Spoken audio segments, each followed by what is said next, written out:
Hari ini kita akan belajar coba tentang hutang. Karena pada kehidupan akhir-akhir zaman ini, karena tuntutan zaman, tuntutan kebutuhan, apalagi orang-orang yang hidup di dalam kota, di tengah-tengah kota, kebutuhannya banyak dan tawarannya begitu menarik, sampai mereka terjerat hutang. Kenapa seseorang bisa sampai terjerat hutang? Karena nggak ada pengendalian diri dengan baik. Dia selalu memuaskan keinginannya dengan hal yang baru. Bisa juga karena salah pengelolaan. Bisa juga karena salah manajemen, salah pengaturan yang baik. Saya itu pernah terjerat hutang karena kita punya usaha dagang waktu itu. Kita supply ke perusahaan-perusahaan besar dan ternyata barang kita naik, barang pembelian, modal pembelian saya itu naik 2 kali lipat dan saya terikat kontrak. Akhirnya kita terjerat hutang nggak mau. Nah, saya berpikir orang kita ini berusaha udah lakukan yang terbaik, kenapa kita sampai terjerat hutang segini banyak? Karena apa? Sisi lain kita ada salah pengelolaan, sisi lain kita salah manajemen, sehingga akhirnya kita sendiri yang terjebak. Orang itu kalau sampai hari ini terlibat hutang itu pasti ada salah manajemen, salah pengaturan, kurang hikmat, kurang pengertian. Bisa juga karena mengikuti hawa nafsu, pingin punya mobil baru, kondisi keuangannya pas-pasan, akhirnya menghutang. Akhirnya apa? Apa yang terjadi? Akhirnya terjerat. Kalau penghasilannya oke, masih nggak ada masalah. Tapi ketika itu mulai menjerat, akhirnya kita sendiri yang susah. Kita harus belajar mencukupkan apa yang kita dapat itu. Kita nggak perlu pengen sesuatu yang lebih lah. Kita harus mencukupkan diri dengan apa adanya. Di Filipi 4 ayat 11, kukatakan ini bukanlah karena kekurangan. Ini Paulus ngomong ini, aku katakan ini bukan aku ini kekurangan.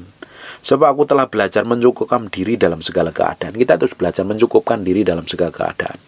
Jangan kalau ngelihat promo ya, wah promo nih, diskon, kita coba buru-buru belanja.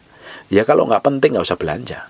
Mobil masih bagus, masih 2 tahun, masih 3 tahun, masih bagus.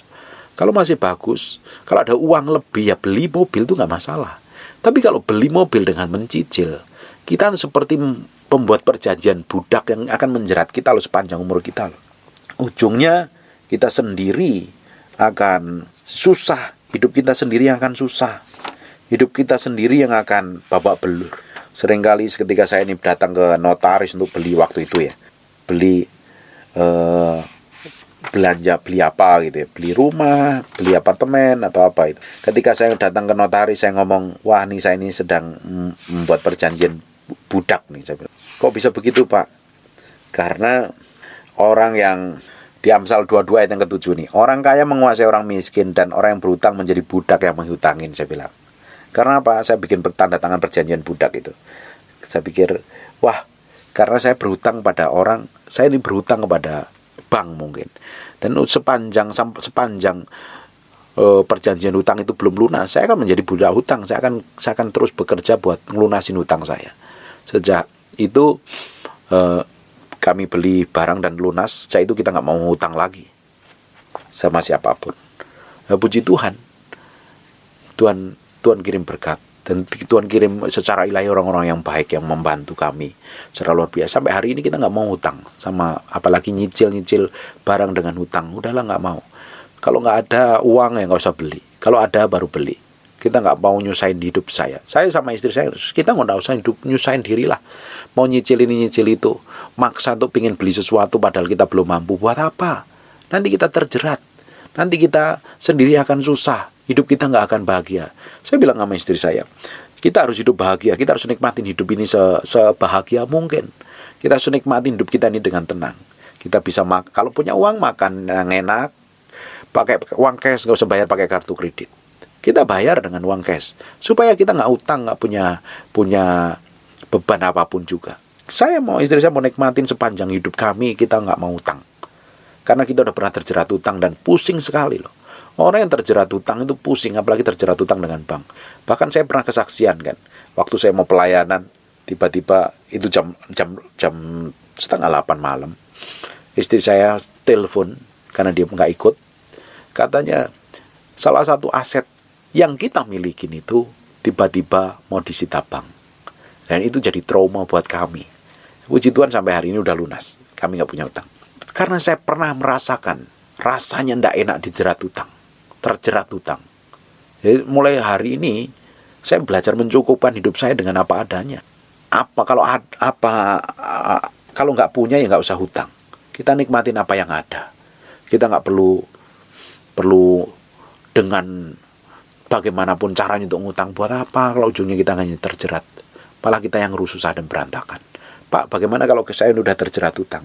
Ya harus belajar, minta hikmat Tuhan untuk bekerja dengan baik untuk mencukupin semua kebutuhan kita. Dan jangan pernah diulangin lagi untuk mengutang itu. Tuhan pasti tolong, Tuhan pasti buka jalan.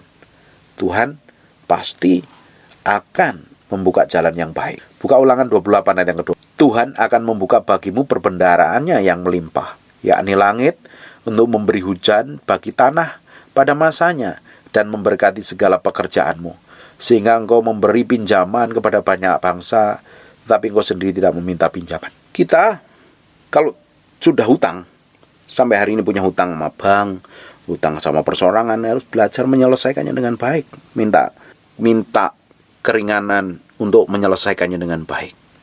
Pasti ada jalan keluar. Jangan malah lari dari tanggung jawab. Kita harus bereskan semua hutang kita. Kita harus memiliki sikap hati yang benar nih. Jangan sampai kita malah lari dari tanggung jawab dan ujungnya kita menjadi orang yang benar-benar tidak bisa dipercayakan apa-apa. Bapak Ibu, saya percaya Tuhan akan pelan-pelan buka jalan atas hidupmu. Setiap ada komitmen kau hidup benar di hadapan Tuhan, Tuhan akan pasti campur tangan dengan caranya yang ajaib. Belajar mencukupkan diri dengan apa adanya. Jangan kalau melihat resto ada diskon pakai kartu kredit ini, diskonnya berapa persen, terus kita buru-buru belanja. Kita ke Sogo, ketika kita ke mana ya, toko-toko barang-barang bagus dan ada diskon, ada hal yang gak penting gak usah dibeli. Cukupkan diri dengan apa adanya. Apalagi sekarang ini kondisinya kan susah, lagi susah setelah pandemi ini. Belajar menguasai diri dengan baik. Jangan dikuasai hawa nafsu, ingin memiliki segala sesuatu tapi untuk gaya-gayaan, untuk pamer kepada orang lain, tapi cara belinya utang. Gak ada gunanya sama sekali. Belajar mencukupkan diri. Gak usah ikutin hawa nafsu. Toh kalau kita ini beli sesuatu untuk pamer, buat apa? Yang kita kejar apa? Itu artinya dagingmu masih nonjol, perlu dimatikan. Justru kita harus mencukupkan diri apa yang ada. Berkat yang kita terima kita nikmatin dengan baik, dan kita menjadi orang yang bijaksana mengelola keuangan. Jangan menjadi orang yang serakah, menjadi orang yang tamak, menjadi orang yang suka pamer. Harus beli ini, harus beli itu, padahal kemampuan gak ada. Cuma diri apa yang ada aja. Atur keuanganmu dengan baik. Kalau hari ini kau terjerat utang dan keuanganmu lagi benar-benar kacau, temuin, minta keringanan. Kalau mungkin sama bank, minta keringanan sama pihak bank. Kalau ketemu punya utang dengan perorangan, temuin orangmu, berusaha nyicil. Tuhan sanggup memberkati kok. Tuhan janji kita akan menjadi berkat. Kita akan menjadi berkat. Kerjakan dengan tanggung jawab. Benar-benar lakukan yang terbaik. Di Mazmur 126 ayat 5 dan 6. Orang yang menabur dengan mencucurkan air mata akan menuai dengan bersorak-sorai. Orang yang berjalan maju dan menangis sambil menabur benih pasti pulang dengan sorak-sorai sambil membawa berkas-berkasnya. Lakukan yang terbaik hari ini. Kalau engkau masih terjerat utang, bawa kepada hadirat Tuhan, minta hikmat pengertian, nangis di hadapan Tuhan, minta tolong, campur tangan.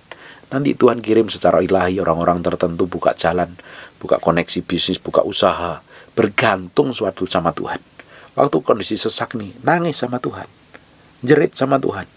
Suatu hari Tuhan akan bawa kita dalam level yang berbeda. Terus jangan pernah ulangi kesalahan yang sama. Jangan ikutin hawa nafsumu. Utang terus utang sih untuk kebutuhan, aduh gak ada gunanya. Saya waktu kondisi susah banget, waktu kondisi kita di babak belur sekali, saya hanya jerit sama Tuhan. Tuhan, aku tahu di balik semua ini Tuhan akan bikin breakthrough dan terobosan. Mulainya kapan saya tidak pernah tahu, tapi aku berserah dengan apa yang kau mau, apa yang kau inginkan. Dan pelan-pelan Tuhan bawa ke dalam level yang berbeda. Hidup kita mulai disingkapkan hal ilahi, kita mulai diberkati sampai hari ini. Sikap hati kita ini harus benar dulu di hadapan Tuhan. Sikap hatimu harus benar di hadapan Tuhan. Waktu kamu kesesak, ngalapi himpitan, datang kepada Tuhan. Minta breakthrough dan terobosan. Jangan malah cari hutangan ke tempat lain. Belajar menguasai diri dengan baik. Waktu saya terjerat hutang, saya jerit sama Tuhan. Tuhan, aku nih hamba-Mu nih. Aku sampai terjerat hutang segede nih, nilainya besar sekali. Karena kami punya usaha bangkrut. Tuhan tolong. Dan Tuhan pelan-pelan pulihkan dengan caranya. Bapak Ibu punya hutang apapun cara masalahmu, saya nggak tahu. Bapak Ibu hutangnya berapa, gara-gara apa, Tuhan masih sanggup pulihkan.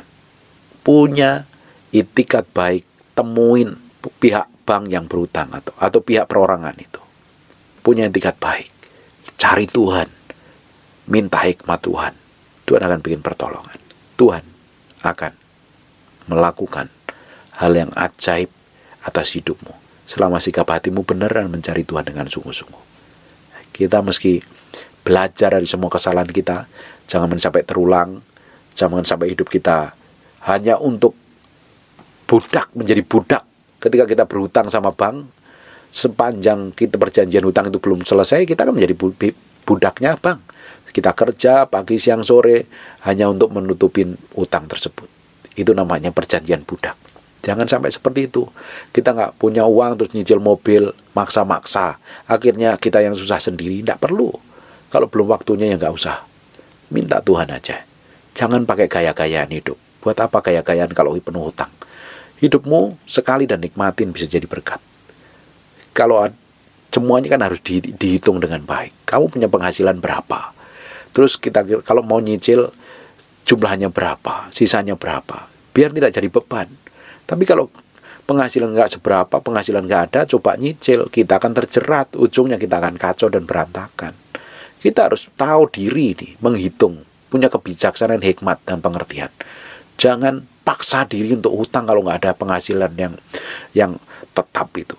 Nanti kita sendiri akan terjerat terus, ujung dari hidup kita akan nggak bisa menikmatin berkat Tuhan, nggak bisa menjadi contoh.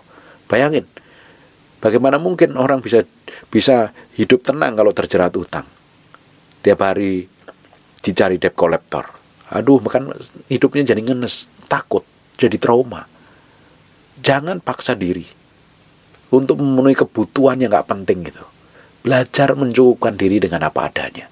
Kalau terjerat utang, minta Tuhan buka jalan untuk mencukupinya. Tuhan pasti berikan hikmat pengertian. Jangan malah lari, hadapin. Tuhan akan buka jalan atas hidupmu. Saya berdoa, Bapak Ibu yang sedang menghadapi masalah utang piutang ini, Tuhan akan bikin breakthrough. Cari Tuhan sungguh-sungguh. Tuhan akan memberkati hidupmu. Kamu nabur dengan cucuran air mata hari ini, melakukan yang terbaik, berdoa jerit sama Tuhan. Suatu hari kamu akan menerima berkas-berkas gandum yang berlimpah-limpah. Kalau Tuhan janji kamu tidak akan menghutang, tapi akan memberi pinjaman kepada banyak orang, itu janjinya pasti akan digenapi. Tapi kita harus juga tahu pakai hikmat, pengertian, dan pengetahuan. Jangan asal sembrono dan main pakai akal kita sendiri, ikutin hawa nafsu kita malah jadi terjerat. Amin. Nanti besok kita akan lanjutkan kembali. Tutup matamu dan tutup Alkitabmu. Bapak dalam nama Yesus mau berdoa untuk setiap orang yang terjerat hutang, mau berdoa Tuhan campur tangan, berikan hikmat, pengertian, dan pengetahuan untuk bekerja dengan hikmat, menguasai diri dengan baik, menaklukkan dirinya pada pusat kehendak Tuhan, sehingga apa yang dikerjakan beliau untuk menyenangkan Tuhan. Yang terjerat hutang, Tuhan campur tangan, Tuhan bikin berkati secara ilahi, bikin breakthrough secara ilahi, bikin terobosan secara ilahi, dan bisa melunasin semua hutang-hutangnya. Taruh pengertian yang benar terhadap firman-Mu, biar berjalan dalam pusat kehendak-Mu, dan nama Tuhan dipermuliakan atas hidupnya. Setiap orang yang punya hutang, Tuhan campur tangan, cukupi semua kebutuhan, genapi firman-Mu bahwa kami adalah orang-orang yang diberkatin Tuhan, bukan orang yang menghutang, tapi orang yang akan memberi pinjaman, bahkan memberi makan sebuah kota. Makasih Tuhan, kami akan menjadi berkat bagi banyak orang, dan nama Tuhan dipermuliakan atas hidupnya. Terima kasih buat berkat-Mu, buat firman-Mu, dalam nama Yesus, haleluya, amin.